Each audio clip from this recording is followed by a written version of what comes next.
Joining us now as well is Dan Schorr, a former prosecutor of sex crimes. Dan, thank you for the time. It's good to be with you. Thank you.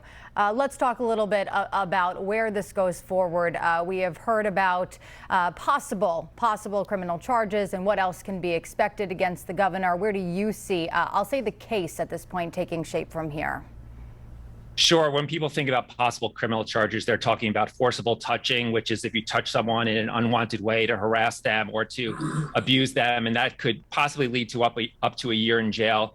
But even before you get to the criminal case, I think it's really important to note that this narrative the governor set forth, that he was just this gregarious older guy who kissed and hugged people and people misunderstood that and he didn't know any better, that is so different from the actual allegations, which include one victim who said that she was sexually abused in the past, and he was asking her how that affected her enjoyment of sex now. We have the allegations from the state trooper who didn't have the years to qualify to be on his detail, and he brought her on, and then according to the allegations, started touching her inappropriately at least 2 times, tried to kiss her other times, asked her to come up to the top floor of his residence, and made all these comments about her dressing. And you have 11 people accusing the governor here of inappropriate touching or comments, and for his narrative to be, well, they just misunderstood these well-intentioned things I was saying, that just goes beyond belief. And I think people should understand that that's not credible.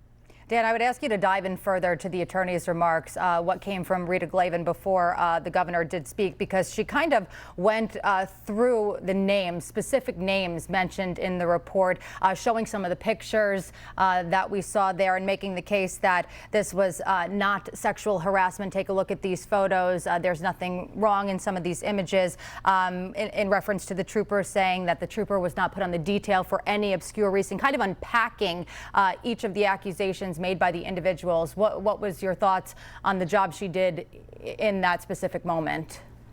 Well, first of all, she's an excellent attorney, and she did an excellent job with a very difficult case. She made the best case she could make for the governor, but it falls flat because a lot of what she said was that these women had misinterpreted innocent actions on the part of the governor, that he was someone who likes to touch and kiss in a friendly way, and people misinterpreted that.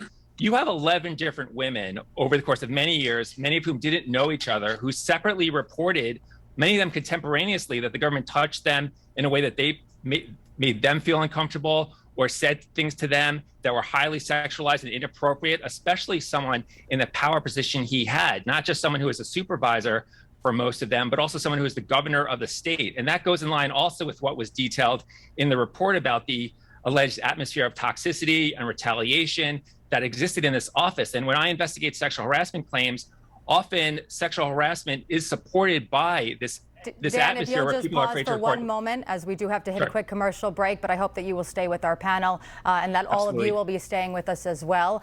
We are coming to you with some other breaking news right now as we are following the resignation of Governor Andrew Cuomo.